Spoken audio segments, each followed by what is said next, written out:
Greetings, dears, and welcome. And the storm has arrived. The tipping point is about to be achieved, but this isn't doom and gloom. This is a celebration.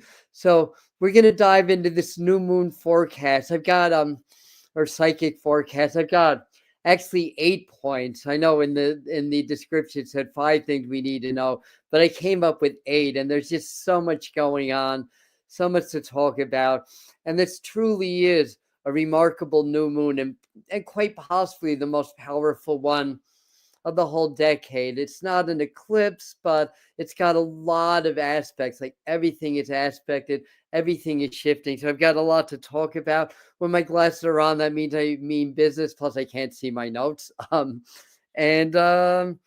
that's basically it. The new moons are basically the template for the whole 29-day cycle. So understanding the energies of the new moon kind of gives you a sense of the flavor, as it were, of what's going to be happening over the next 29 days. And if you want to take this a step further and you understand a bit about astrology, do a composite of your natal chart and the right at the moment of the new moon, and see how the planets and all the aspects that I'm going to talk about in a minute line up with your personal astrology. Then you'll understand a little bit more about how this is going to personally impact you. So this is more about how this is going to affect the collective and the energies and everything. So anyhow, I'm gonna just maybe wait another minute, because I know it takes a minute for live people to get notification.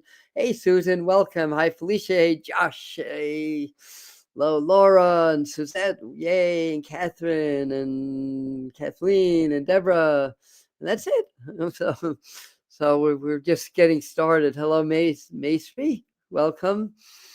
So people are finding us. I'm gonna drink some water. And I hope everybody's doing well. I know that it's very charged energy right now on just about all fronts.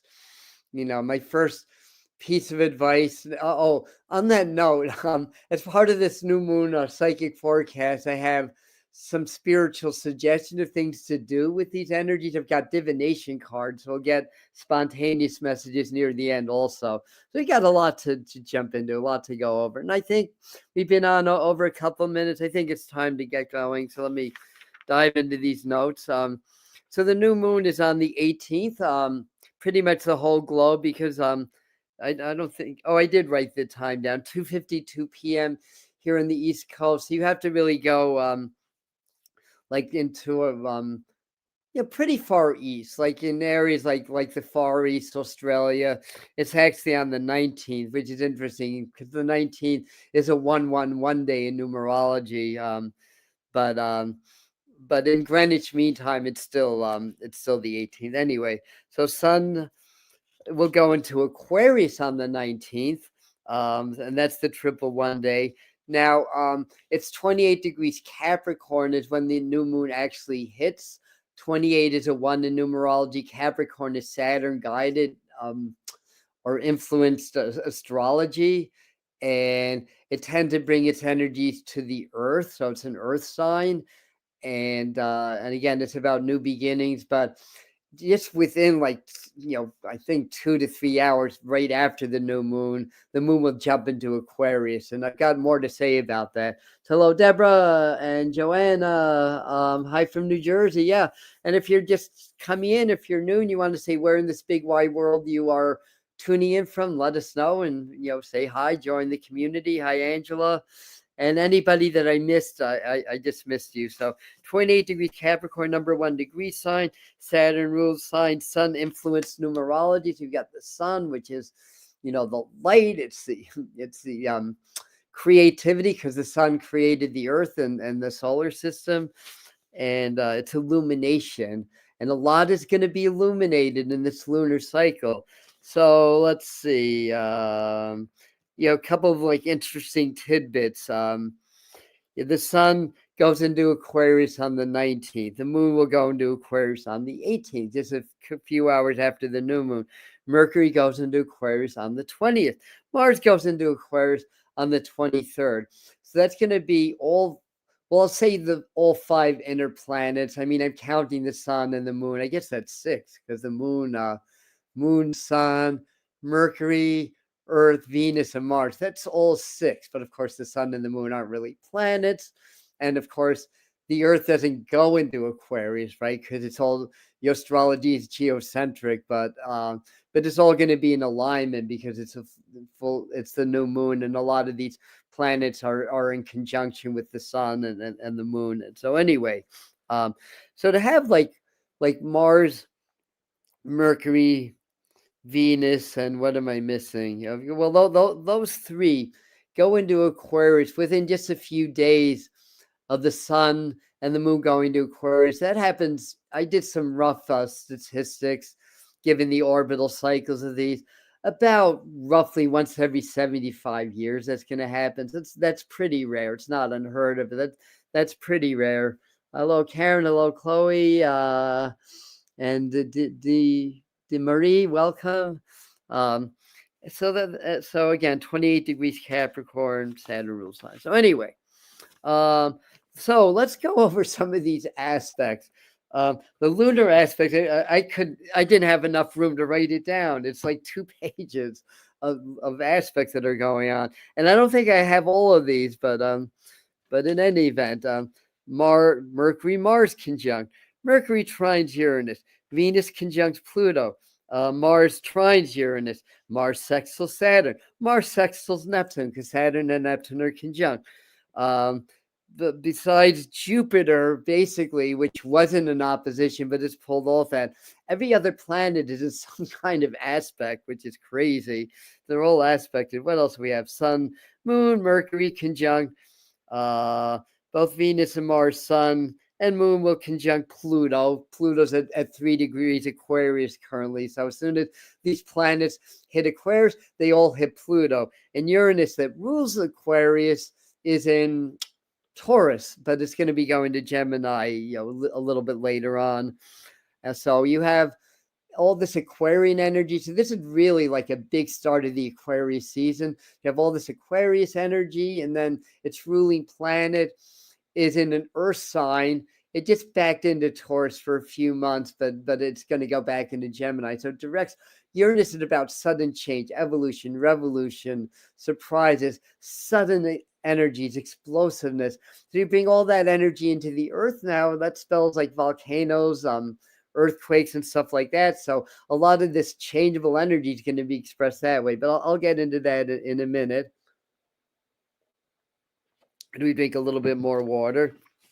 So basically, when the inner and outer planets meet like this, it means generational, if not millennial, changes that are happening. So again, it's like all the, and I just briefly read some of the aspects, but the inner planets are all linking with the outer planets. The 4 outer planets are all in alignment. I think Saturn is starting to pull back into that conjunction with Neptune, and so they're all coming into alignment. So Saturn Neptune conjunct, and it sextiles on one side Uranus, on the other side Pluto. So Pluto and Uranus are trining, so it's all favorable aspects. And all these inner planets right around the new moon are aspecting mostly favorably these. So it's good news, but it's a lot of shakeups, basically a lot of energy. And just for the fun of it, let me read off some of the lunar aspects that are happening also on the new moon. Let's see. And of course, the moon moves quickly. So the only ones that are really super active would be moon trining Uranus and moon sextiling Neptune and Saturn, basically. But on that day, moon and Mars conjunct, moon and Mercury conjunct, all on the 18th. Moon and Saturn sextile. We said that already. And then there's also moon in opposition Jupiter, but that was on the 17th, so it's pulled off of that already. Anyway, you get the idea, right? You get the idea. So let's move on to the next part, which is not 5, but actually 8 things to know about this very special, very powerful, potent new moon. Now, the new moon's actually close to, what's the word, apogee, like its farthest orbital point from the Earth. So gravitationally, it's a little bit less active, but it's a little bit closer to the sun, which is important also.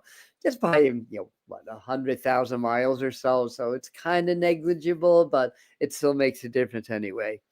So the first thing to know, number one thing to know about this new moon is it is the dawning of the age of Aquarius. If anybody want to sing that, imagine, I'll sound like, what's his name, Rod Sterling. Imagine, if you will, a band in the 1960s called The Fifth Dimension, talking about the age of Aquarius.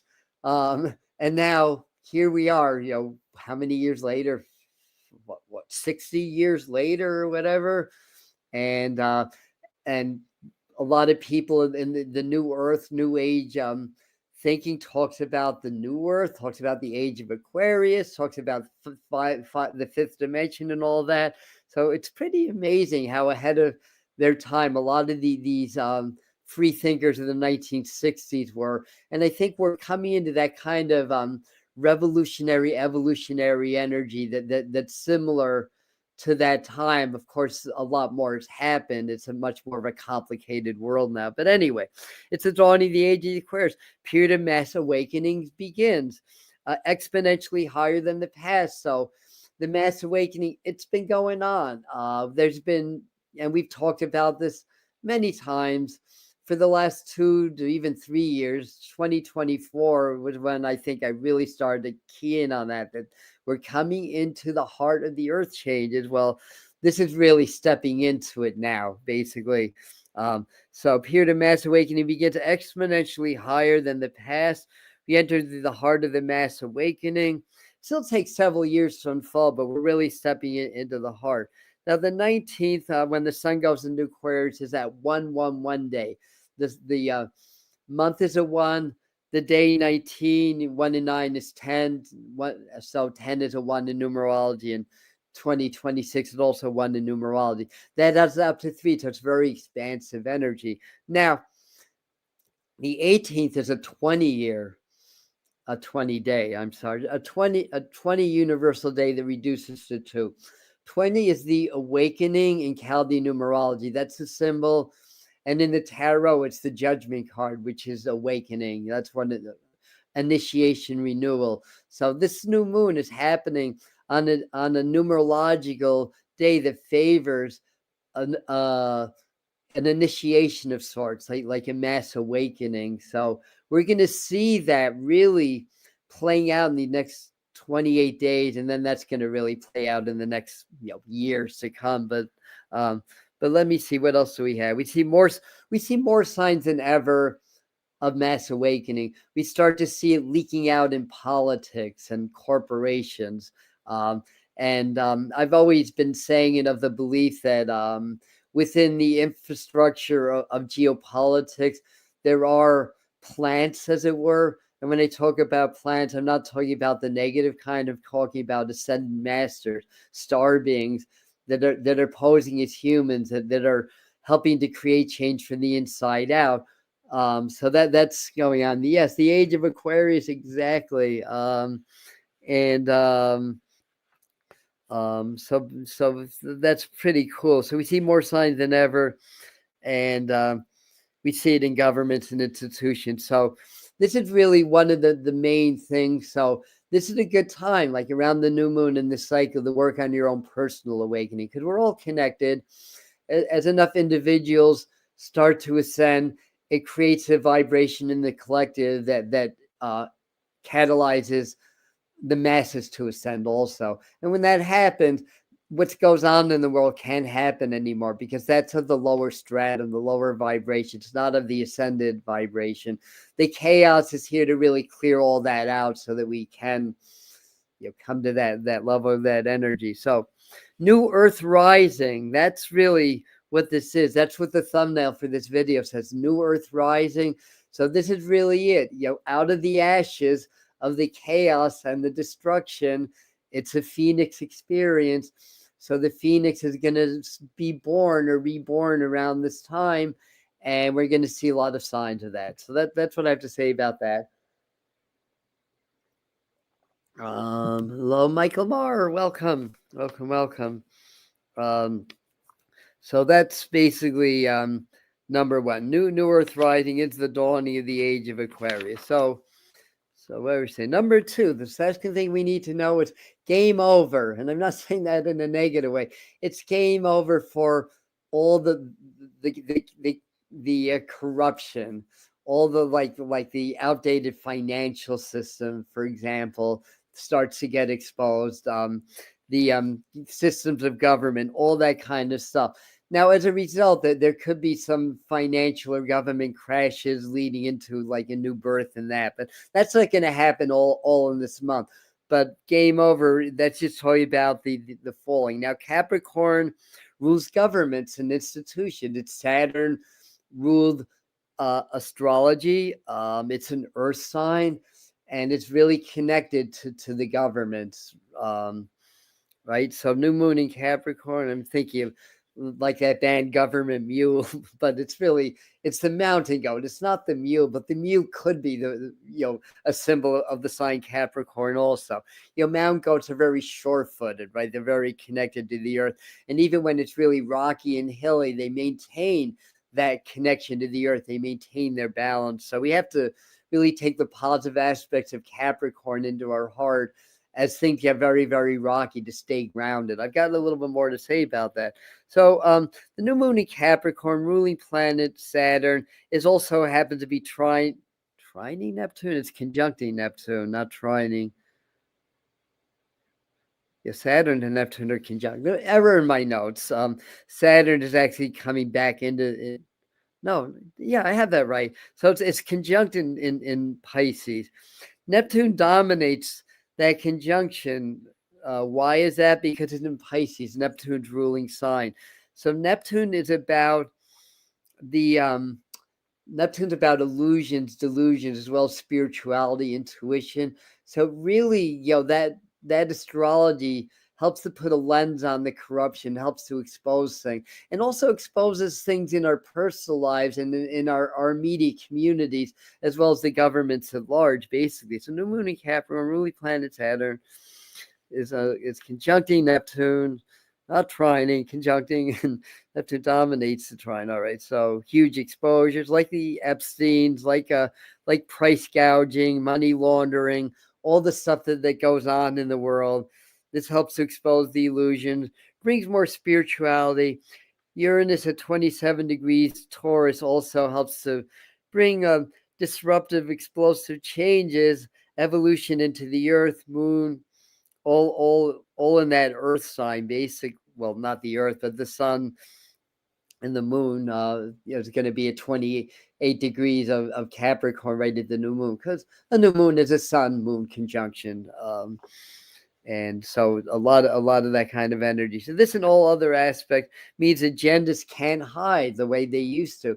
We've been seeing that happening already. We've been seeing, the new moon energies are already coming in. We're seeing signs of this, increased protests, increased exposures. Things around Minneapolis is what one of the things that's coming up, right? Old facades fall, more corruption revealed, also financial systems under change, under scrutiny more than ever, shadows exposed. New moon is basically you can't see the moon because the sun's right behind the moon. So it's really the moon and the sun interplays about the shadows also.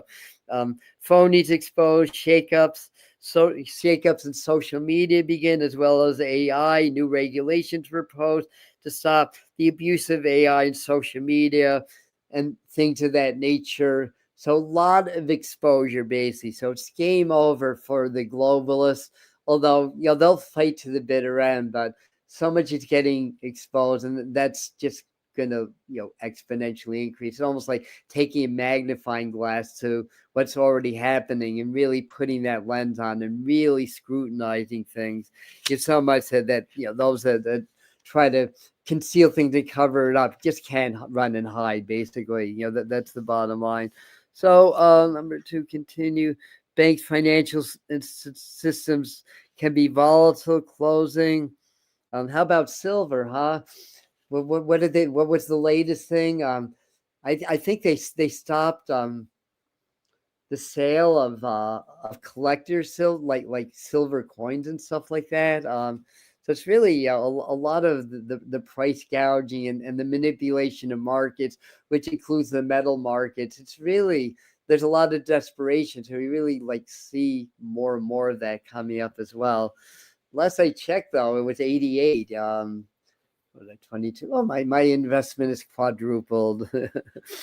Thank you, Susan. So this is especially okay. So number 3 is new beginning. So that's the third thing to know. Hello, Christine Fryer.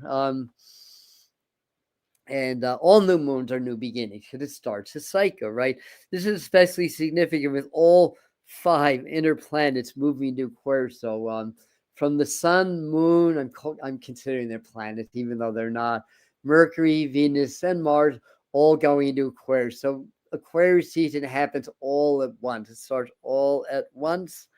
Of course, Aquarius, Uranus ruled evolution, revolutions in the air. So new beginnings. So the idea here is, because all new moons are new beginnings, what intentions do you have? Now, given the aspects, there's a lot, because it's actually, the new moon itself is actually in Capricorn, but it's 1 degree. 1 is a new beginning energy also. Well, it's 28 degrees, pardon me. 28 reduces to 1.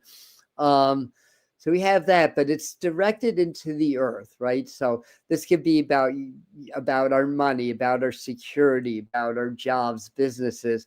So because that's the template, we're taking this energy of the earth and success in an earthly level and bringing that right into Aquarius season. So this is really the time to learn to think outside the box. That's what Aquarian energy is about. The Capricorn Saturn energy is the structure, but Aquarius is the evolution and revolution. So part of the new beginning is, and a lot of people are really scared about their jobs, their businesses, because of the changes in the financial systems and everything. So the idea is, maybe right on the new moon or within 72 hours after, go into meditation, ask Spirit to help you to think outside of the box. And how are you going to take like this, all this new earth kind of energy and apply it to just your success in your work and business? I think that money is changing. And I think by the end of the year, I mean, I was thinking in my 2026 forecast, I talked about around September, maybe going into a gold standard. Honestly, it may take a little longer for that to happen, especially given that gold isn't exactly in like abundance right now. Although I think a lot of it is hidden. So if you were to standardize gold, basically, I think the value of gold would go up like 4 times, basically, to cover the value of money. So it may be something else, but there's something that's going to shift the whole thing about money, so it begins to have real value again. And I think these ideas will get tossed around a lot. It can, because it's that Capricorn energy, the institutions, the government, all of that stuff is really being called out, so to speak. So so if you guys do when the sun hits Aquarius on the 19th, that's that triple 1 day. So it's again more new beginning energy. It's a 3 because 1 and 1 and 1 is 3. What is 3? It's Jupiterian, it's expansion and growth. So whenever Jupiter is involved, it makes things bigger, it makes things stronger, it makes things larger than life. So do prayer and manifestation work. This is also the first new moon of the year. So again, another new beginning energy that's happening. Gold of silver went up to 93 today. Awesomeness. Little bit volatile, because I think when they announced stopping they said temporarily. It reminds me of FDR, thinking that confiscating people's gold and silver was somehow going to solve the Great Depression. I don't think it did, but anyway, kind of reminds me, history has a way of repeating itself in cycles, because everything moves in cycles. That's how energy works. We're talking about a lunar cycle now, a 29-day cycle, and then there's a 365-day solar cycle. Everything moves in cycles. So anyhow, So I think that there's a little bit of panic selling when that was announced. So I think probably silver went down, spiked down, but it'll go back up basically. So anyway, so prayer manifestation, or first new moon of the year. What do you want to create? And you know what? Money is energy, money's empowerment, money's freedom. So it's not the money, but it's what it represents, what it can do that's important. So there's nothing wrong with focusing on making things in your earthly life more abundant, because the spirit is abundance, and everything that exists in abundance, and you deserve it. And somebody like myself and you, if I have more money, that means I can have more influence. It's power, it's freedom. That's what money is in this world. So anyway, new beginnings. So I think I drove that point to the ground enough. Number 4, War of the Worlds. So we've got a lot of like movie and song titles today. World War III agenda, more protests, more demonstration, more conflicts developing. I could have said the revolution will not be televised. If anybody remembers that little number from the 70s, was it? And that's what this Aquarian energy is, and it's like the Saturn, which is the crystallization, and the Uranus, which is the explosiveness, all kind of meet and clash. And you have such a sharp cutoff from Capricorn to Aquarius season that we're having this year. So we're already seeing, things going on in Iran. One of the key predictions for 2026 and for January, for that matter, was governments being overthrown. And I don't know if you would argue Venezuela into that, but certainly Iran. I mean, it's another. So it's the point being is it's picking up anyway. More demonstrations, and some of them unfortunately do get violent. New conflicts developing. Capricorn has a Mars secondary rulership, and Mars is very, very active. All the planets, except for Jupiter, kind of is backing off a little bit. But all other planets are aspecting this new moon. I don't think I've ever seen that since I've been doing these forecasts.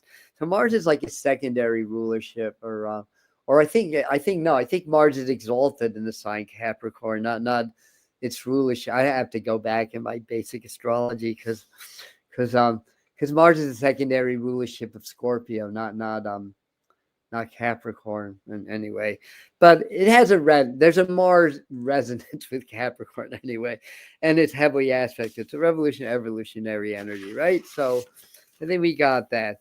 So that's point number 4. So and again, I'm talking a lot about sort of like a psychic forecast for the world, as it were, but in the more microcosm, you may identify things like this in your own life. You may see that there's more conflict. Look at social media, right? More conflicts amongst friends or coworkers or family members. And Aquarius wants to unify the Aquarian energy, because it's really about groups, organizations, and whatnot. But the Capricorn energy tends to be more segregating in a way. We live in a heavily divided society. That divide is exploited to further their agendas. If we're angry and yelling at each other, we're distracted and we're not really seeing what's going on. What levels of control that those that are in control are leveling on us. But anyway, that's that. So I think we get the idea, right? So number 5 is there's a starman waiting in the sky. There's a starman waiting in the sky. I hear a lot of Bowie today. Did he? It's his birthday around now, right? Isn't his birthday the same day as Elvis? I forgot what date that is. But anyway, Aquarian energy. So what does that mean? More sky anomalies, more discoveries. James Webb Telescope, OMG. If you're into astronomy, it's like so much eye candy. You probably don't know what to do with yourself right now.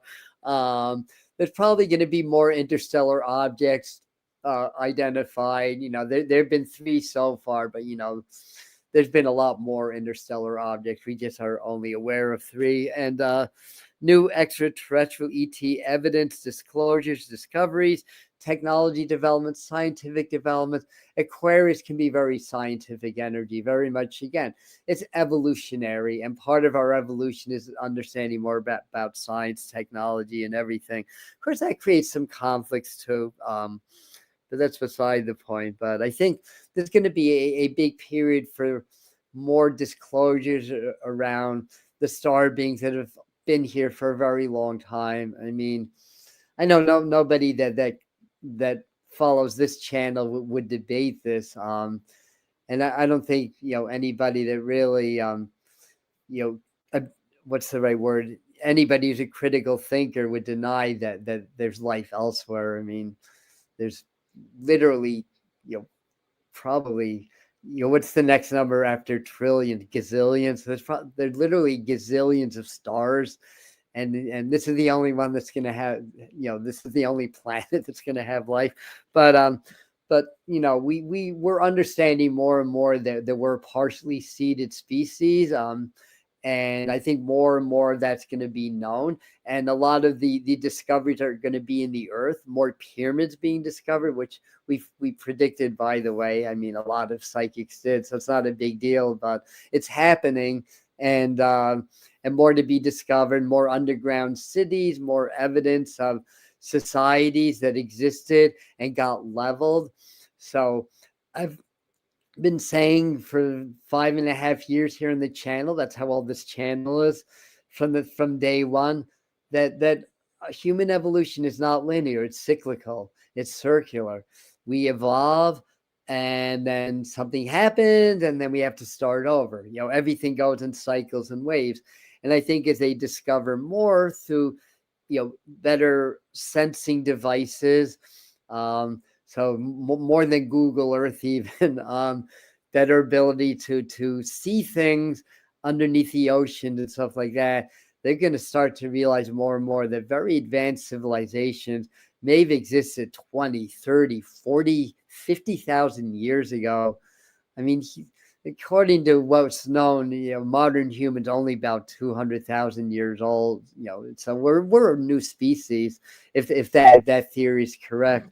And there's a lack of linking between proto-human and modern human. So the only theory that really checks all the boxes that we were seeded by extraterrestrials, really.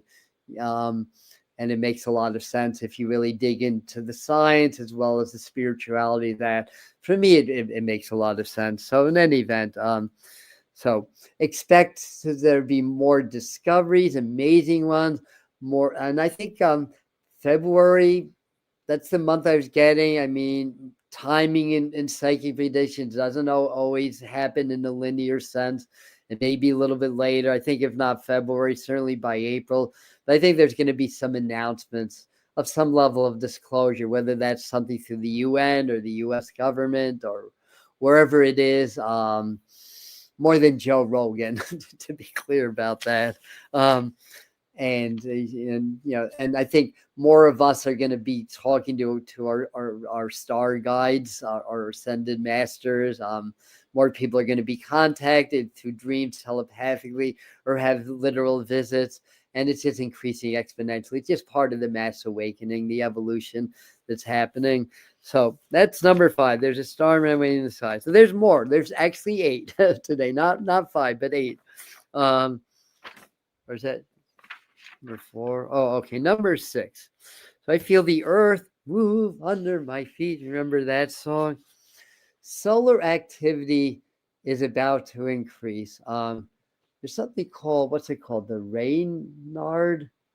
What's the name of that? There's a site. You have to ask Ben Davis and his channel Space Weather News. The Reynolds cycle? The Reynolds? But there's a cycle that's getting ready to come in. Now, we've been in solar maximum, but we're in the descending phase. But I think there's going to be a really rocky descending phase. And given all the planetary geometry, so I've always been a big believer in that. And you guys know that I love Stefan Burns. I love any spiritual scientist that's willing to step out on the limb and challenge the status quo. Ben Davidson does that. Um, uh, Stefan Burns does that. But if you get the two of them in a room, they may be duking it out because they have very different ideas about that. But they're both critical thinkers and think outside the box and take the evidence. And there's so much overwhelming evidence when you have certain planetary alignments, it affects the sun. I mean, it almost has to, but mainstream science still denies that, which is just unfathomable in my way of thinking. So we have all this conjunction. We have a Mercury conjunction coming up on, I don't know if it's the 21st. But it'll be on the opposite side of the sun. So in astrology, that's a superior conjunction, while the moon can only be an inferior conjunction because the moon cannot be on the far side of the sun ever because it's closer to the earth than the sun is. So the moon's going to be passing in front of the sun, while Mercury is in that position of being solar effective on the opposite side, and Mercury is very much entrenched in the electromagnetism of the sun because it's so close, even though its magnetic field is actually very, very weak. Really, Jupiter is the only other planet that has any appreciable magnetic field around it, and Jupiter's is 20,000 times stronger than the Earth. And of course, 3i Atlas in March is going to be, that'll be Pisces season. It's going to be only 0.36 astronomical units from Jupiter. So something's going to happen there. I mean, that's a huge gravitational, electromagnetically active planet. And basically, 3i Atlas is going to pass the same distance that Mercury is to the sun, which is very, very close. So something's going to click there. But I'm getting a little ahead of myself. So anyway, solar activity is increasing. I think it's called the Rider cycle, not to be confused with the Ryder Cup, and it just shows that a pulse. Everything, like I was saying before, there's cycles upon cycles. So there's an 11.1 year solar cycle, and we're in solar maximum coming into the descending phase now, but we're still in high level activity. So if that's peaking, and then we have this planetary geometry happening right around the new moon. So the new moon is active anyways. And then we have very gnarly sunspot groups rotating in. So you have all this coming up. There could very well be solar activity, and solar activity because the Earth and the sun are intimately connected. They're not separate. If the sun is more active, the Earth's going to become more active. And again, we see that time and time again. And again, it just befuddles me that a lot of scientists would deny that. So basically, that's going to translate into the possibility of earthquakes, volcano. I keep saying to watch California. I was thinking the Bay Area because there had been some earthquakes swarming in that area, but something around gets my attention around the California-Mexico border. So that's, I guess, the southern end of the San Andreas or that area. I mean, it could be a whole other area. And we have all this coming up. So, these alignments, they create, and then there's a huge coronal hole that's going to rotate back in. I believe it's the same coronal hole that is high stream impact, affected the Earth. It reduced the plasma density, and then the Kamchatka earthquake happened like within days of that, and one of its rotations that's going to rotate back. That's going to probably about, from the image I saw, is a little bit left of or east of the center, and the energy follows an arc line. So once it approaches the western limb, that's when it becomes geoeffective. That's going to happen this weekend, again, right around the new moon. So all that stuff's happening, and so big earth shifts, big shaking, and there's energetic shaking. So it's the geopolitics, the earth itself. Now, having said this may happen and nothing might happen. That's the reality. It's just the odds are higher. I feel intuitively something will, but it could be that it comes and goes and everything's very quiet. And then people think, well, what's he talking about? All this upheaval, nothing really happened. So sometimes the effects take a little while, but the energy is right around the new moon and the days after that. So I think next week we're going to see a lot of stuff. And So that leads me into number 7, and that's the changing of the guards. That's the Carole King song. I feel the earth move under my feet, and the changing of the cards. So I think we know that the U.S. president's on the hot seat. So are other world leaders. I mean, this isn't going to be anything political for or against the president, because then the whole vibe tanks if I start to talk about that. We're not going to do that, but the energies are really exposing a lot of stuff, and there's a lot of conjecture about the health of our president, about the integrity the integrity of the whole system, not just this administration and all of that. So this energy really magnifies, it puts a spotlight on all that stuff. Again, it's just like it's this is like the real tipping point with all these astrological alignments. It's just crazy. So anyway, political and corporate and financial leadership starts to change, starts to go in the spotlight. That could be the World Economic Forum, the group. What is it? Is it the group of 20 now, or is it still the group of 7? BRICS plus, and central banking or the Federal Reserve, all these institutions that have known, well, I should say alleged corruption. It's not known, but alleged corruption tied to it. Um, and with this intense Aquarian, this Capricorn, which is about the money systems, about the system, the infrastructure of society, the government, with the Aquarian energy hitting, boom, right after that new moon, it's going to put that all on the spotlight. And I think we're going to see really the first signs that the whole financial and political system is really going to tank and really going to shift. So, have safe investments. The metals, they tend to be safe, because that's really where the value of money is. So anyway, what else do we have? Leadership of the U.S. government can be heavily impacted. Also, the European Union and other areas.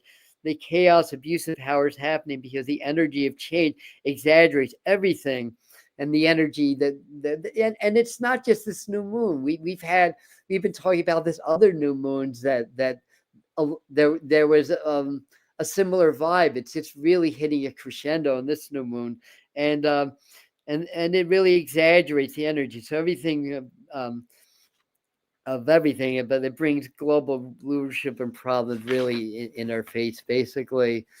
And the 8th thing to know is taking it to the streets. That's another song. Trends towards protests, demonstrations, walkouts, government shutdowns, not just here in other countries, big strikes. I heard that, and I don't know if it's true. Even if you Google something, you may not get the truth. But I heard that the mandating of the digital ID got overturned in Great Britain. If anybody knows that to be true, please let us know. That's a big victory. But according to my forecasts, we said it was never going to be mandated. That was part of the forecast. But instead, what they do is they make it almost impossible to do things online and to do things in society without the digital ID. So they're not going to mandate it, but it's going to be, well, if you want to do this on the internet, well, you're going to need your digital ID to do that, or to go into this website. So, it's just, it's a victory, maybe by attrition, if you want to call it that. But, but it's more of a symbolic victory than anything, because it's still the pressures of aren't going away. But anyway, taking to the streets. So chaos will bring awareness. It always does. Revolution always does that, right?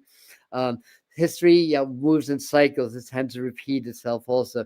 The change followed by order. Globalists going down. So, and we're seeing the mass protests, and I have something to say about that. We're just seeing the beginnings of that. We're going to see bigger and bigger marches in more cities and more areas. Somebody was pointing out, why people are making such a big deal about the whole ICE thing. Oh, I mean, it's a huge deal. That's why people are making a big deal about it. And they did make such a big deal when under the Obama administration, where they were cracking down on immigration and things like that. And there are fundamental differences, to be sure, between the two of them. But again, it's like history sort of repeating itself. It's like these cycles just keep continuing and going on. So anyway, those are 8 things to know about that. And certainly, no matter what the rationale or whatever, when there starts to be violence, brutality, people being persecuted, tortured, killed, no matter what, and that's going on all over the world. So we're start seeing it in our own backyard now. We don't like it, and I think, not you guys, but people in general, Americans in general, need to just understand, what we're seeing. We're catching a glimpse of what's going on around the world and what's been going on for a really long time. Look what's happening in Iran now, right? So, these types of protests or overthrows, very succinct with the Aquarius season, that's coming in. Hello, Lakeside. So yeah, that's basically that. So those are things to keep in mind of.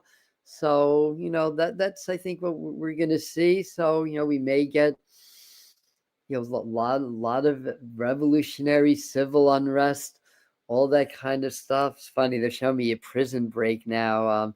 I think that's symbolic of people really fighting for their freedoms. It's kind of like symbolically getting out of jail, basically. Really, that's the bottom line with things. So the new moon so these are some recommended spiritual exercises and processes that you guys can do. And the new moon in Capricorn is about the earth and the transition into the Aquarius season. So it's more connected to air, ether, and spirit, the Aquarian season. So one thing to do is to, exactly, like breaking free from the matrix. That's the prison, right? And that you can see that on a lot of different levels, because part of it's the karma, that's part of the matrix. It's the patterns of repeating energy. So it's the fractal universe that we live in, and that everything is a response to energy. So what we see in the world is a response to the collective energy. So if we don't like it, well, we created it as a collective. So so the idea is to learn and grow. So but the process of change can be a little bit tough. So new moon in Capricorn is about the earth, right? So do more grounding. We are in the storm. This is the cosmic storm that we've been talking about on the channel. We've really been talking about it since the summer, autumn. That I think I even did a couple of videos back then. We are about to enter the storm. Well, we entered it. We're in it, and we're seeing it around the world every day, or every other day. There's going to be something shocking in the news. It's funny, they pop New Zealand in my mind. So there may be a lot of unrest in that part of the world. New Zealand's a really interesting country. Either way, really, really interesting. If you look at its roots and histories. But in any event, so do more grounding. It is the storm. And the firmly rooted trees don't blow down in the storm. They withstand the storm. It's the here in the Catskill Mountains, the white pines are the first to always go down because the root systems are shallow. So you want to do is be very grounded. Then the wind can rage, but you'll stay standing. And that's the key to it. That we want to be firm. We want to be grounded. Because, storms happen. They happen in nature. They happen in the metaphysical nature also. And what do storms do? They clear the old, right? Rain is cleansing. Winds blows down the old so the new growth can take place. So storms is not a negative or doom and gloom thing. It's a natural process. And we're undergoing that now in our collective, basically. The storm has to come to clear the old. And there's a lot of resistance. The more resistance there is, the stronger the storm's going to be. So, the less we resist and the more that we ground and hunker down and stay in the heart, because that's the eye of the storm. I'll talk about that in a minute. The easier time we're going to have, not just to survive it, but to thrive and to transcend it and to turn all the storming energy energy cannot be gained or lost. It can only be transformed into something else. So you can transmute negative energy into positive energy. That's called alchemy. That's called spiritual alchemy. We're still in the year of the snake until the next new moon, the next lunar cycle. We start the fire horse. But this is the year of the snake. This is really about shedding the old skin now. So this is the last month of that, and it's part of the energies of the storm. So you have snake sheds its skin, and snakes transmute poison into medicine. So that's what it is. That's the alchemy. It's, the snake is very much the alchemy. It's all energy. So we can change the frequency of that energy from something negative to something positive. We have the power to do that. We can change energetic lead into gold.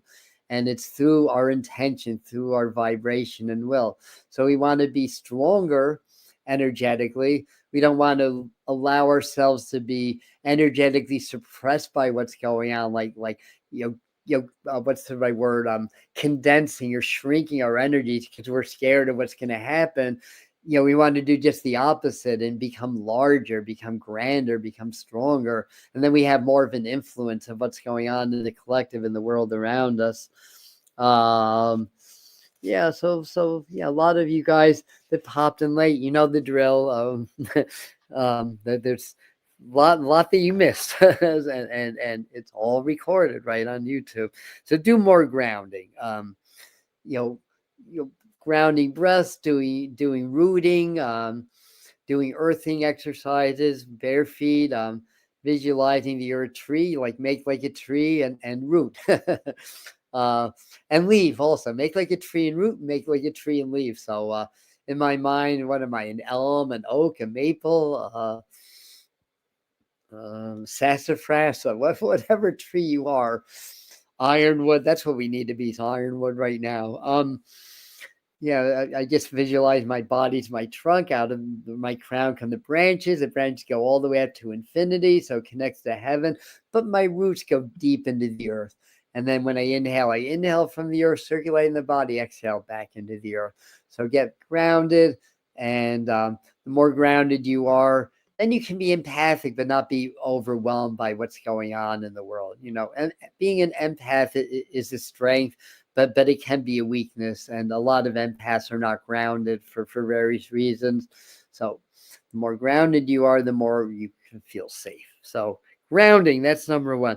Number two, they're saying do violet fire, violet flame, Saint Germain work, and work with spirit mirrors. In other words, I think it's a daily exercise. Do a little bit of violet fire. There's creeds. There's Saint Germain creeds that you can work with.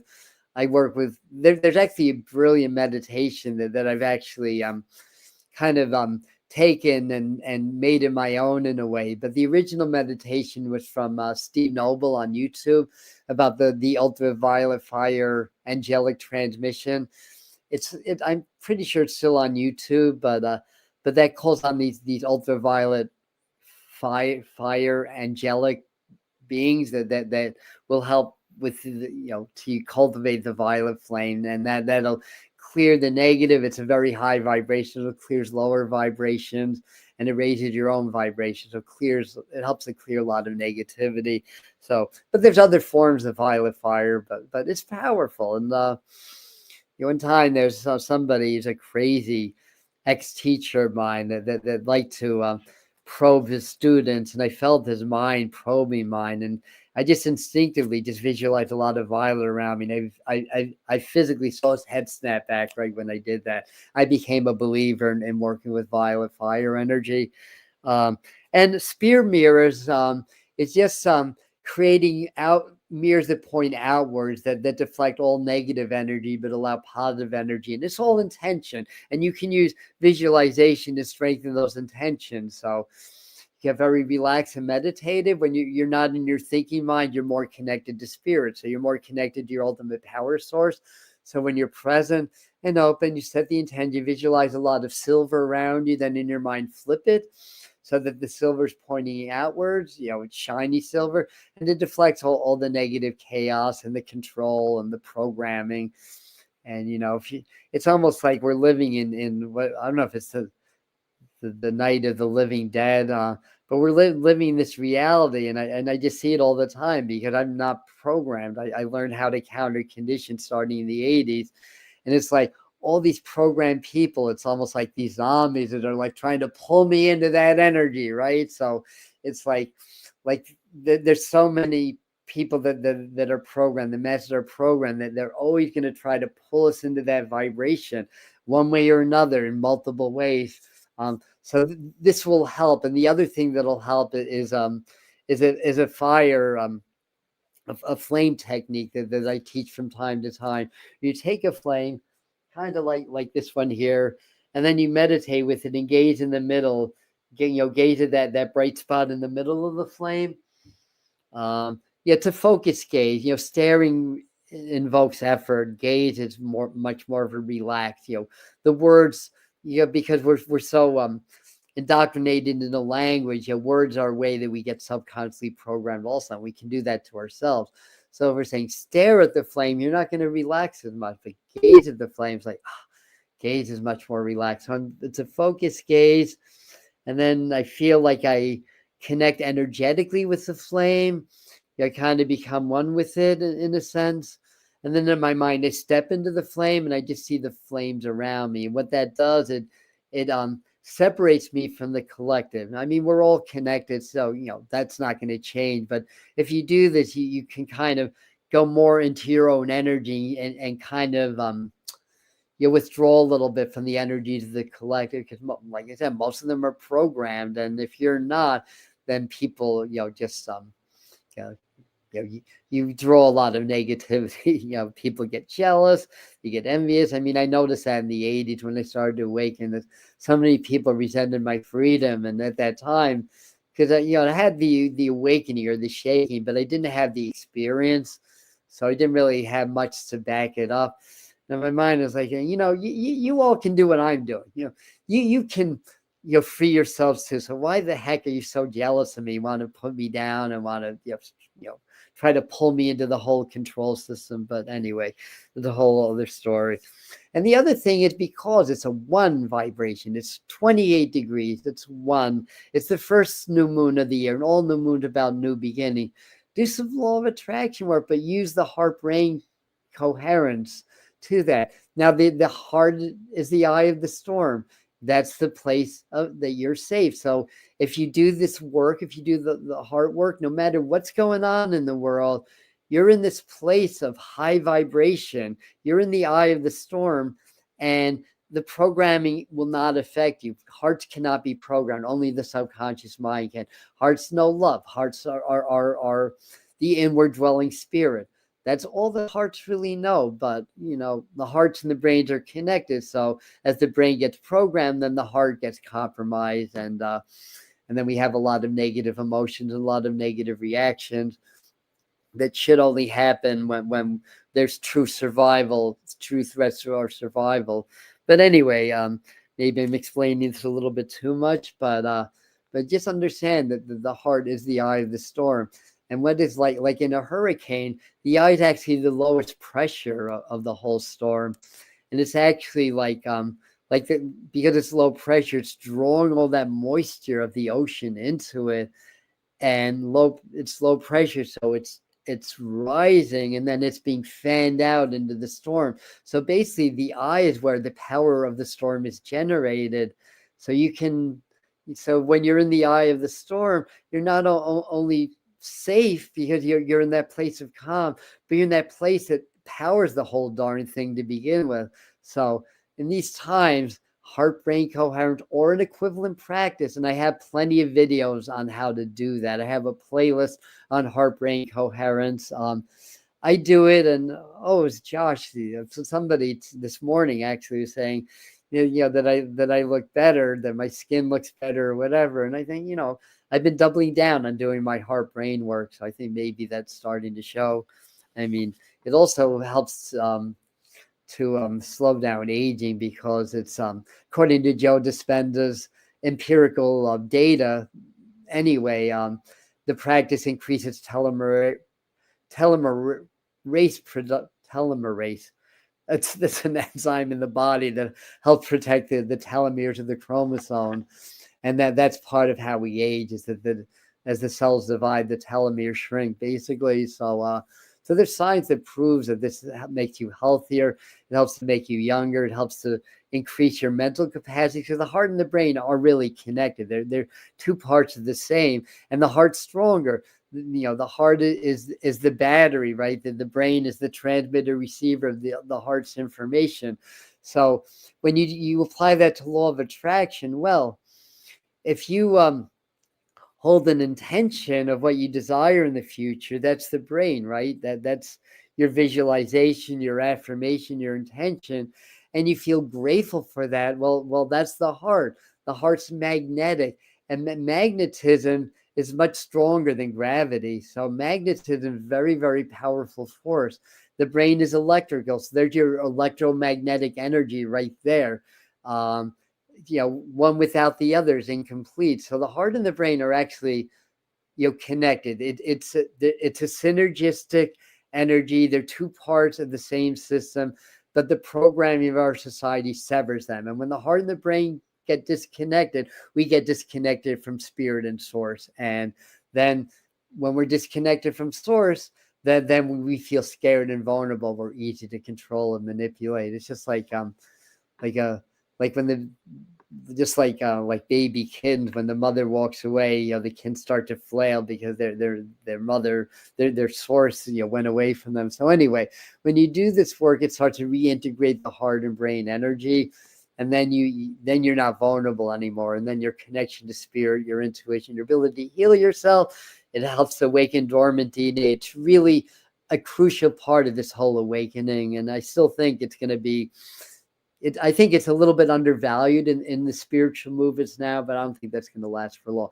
So applying it to law of attraction, well, it's very simple. If you hold an intention in your mind and you feel it, that's how you manifest. And if you do that daily, then you start to create the energy of that.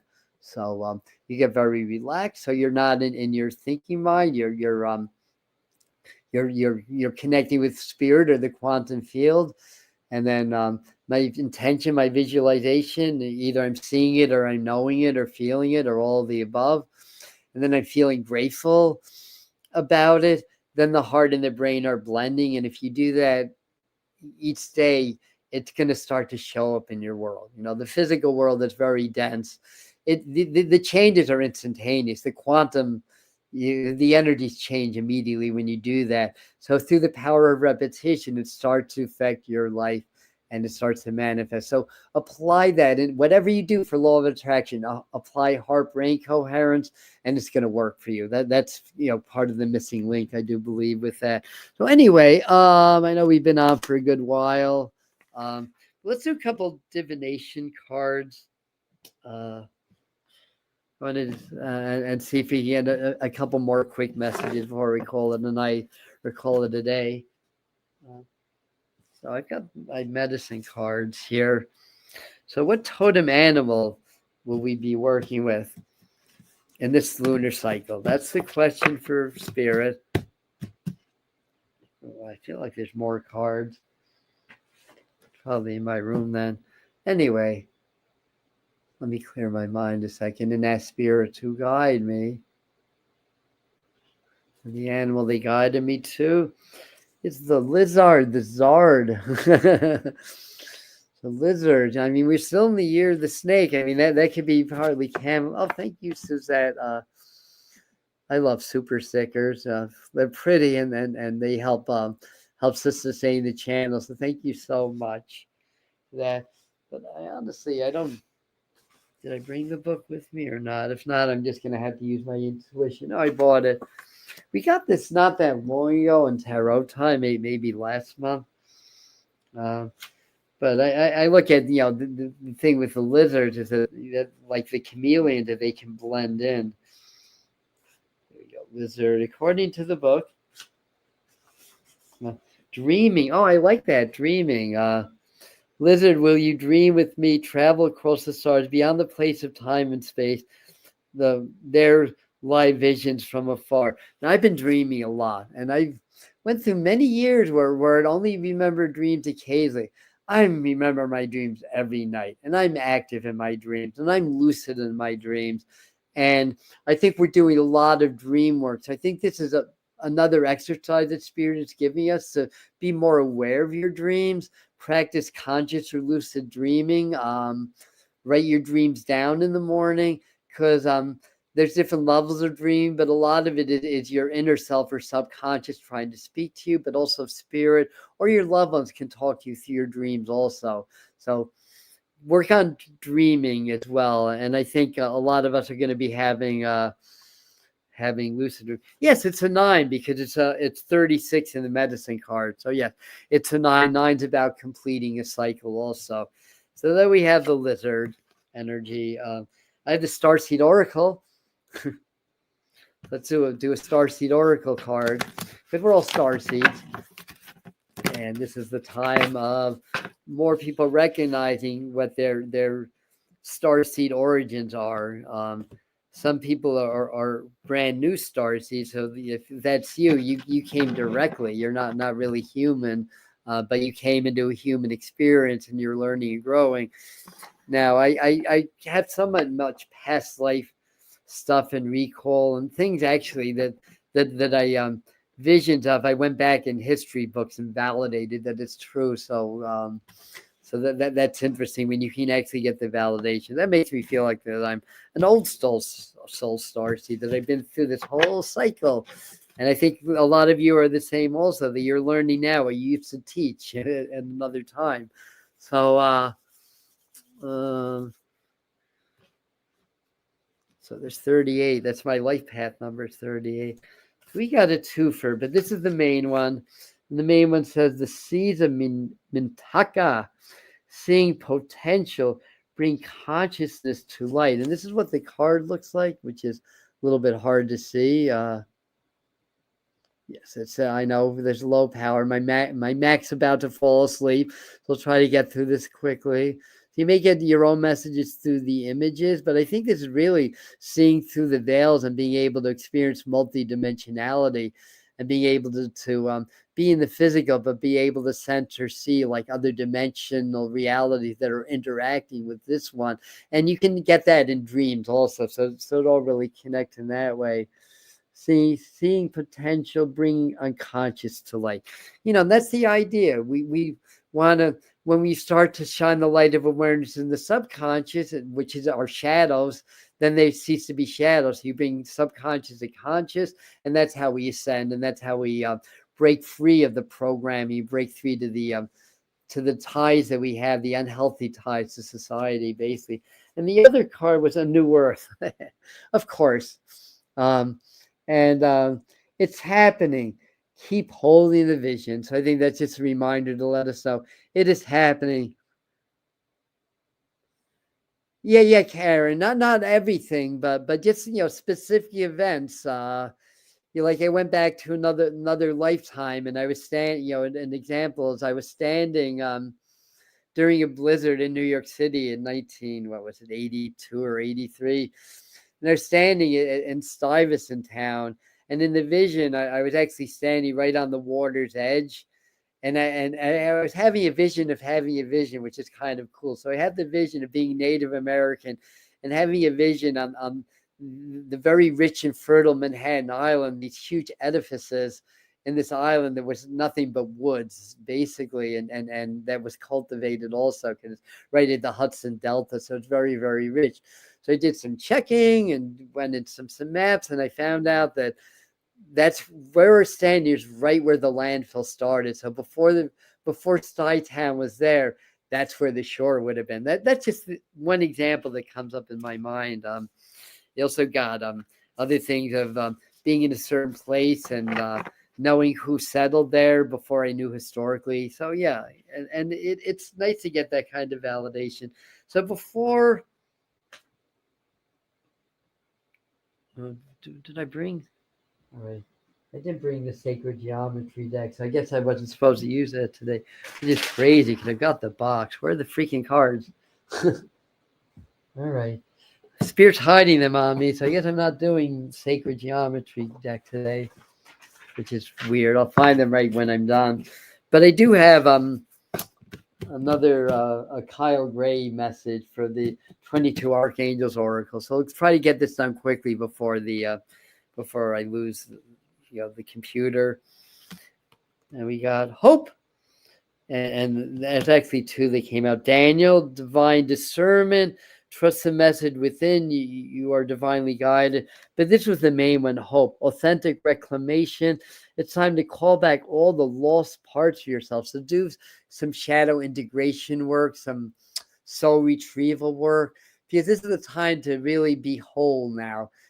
Throughout our karmic histories and in this lifetime, the traumas kind of disintegrate the soul parts and we get lost. So as we start to awaken to our shadow work, we call in the totality of our soul. So I feel like they're saying in this lunar cycle is a good time to do the shadow work, but also do some soul retrieval work. And that's basically what I have. Okay, Josh, stay safe on the road. And Daniel says divine discernment, trust in the messages within. They're divinely guided. So it's the computer's about to poop out, so I'm going to leave. And love you guys. So again, if you like and share the video and subscribe if you want. And we're going to do a transmission Sunday at 7. So on Sunday tarot time at 11, and which is the day of the new moon. Then at 7, we're going to do an energy transmission to vibrationally sync in with these new energies of this Capricorn to Aquarius, this new earth energy that's coming with this new moon. So we do a lot of toning, light language, chanting, and vibrational frequency work to help you to connect to a higher frequency that's going to be more resonant with this lunar cycles, and you'll be more successful and have more of a profound and stronger awakening experience. Okay, the computer's about to poop out. That's why there's delay. So I better end the stream while I can. And I love you guys, and we'll see you at the next video. Namaste.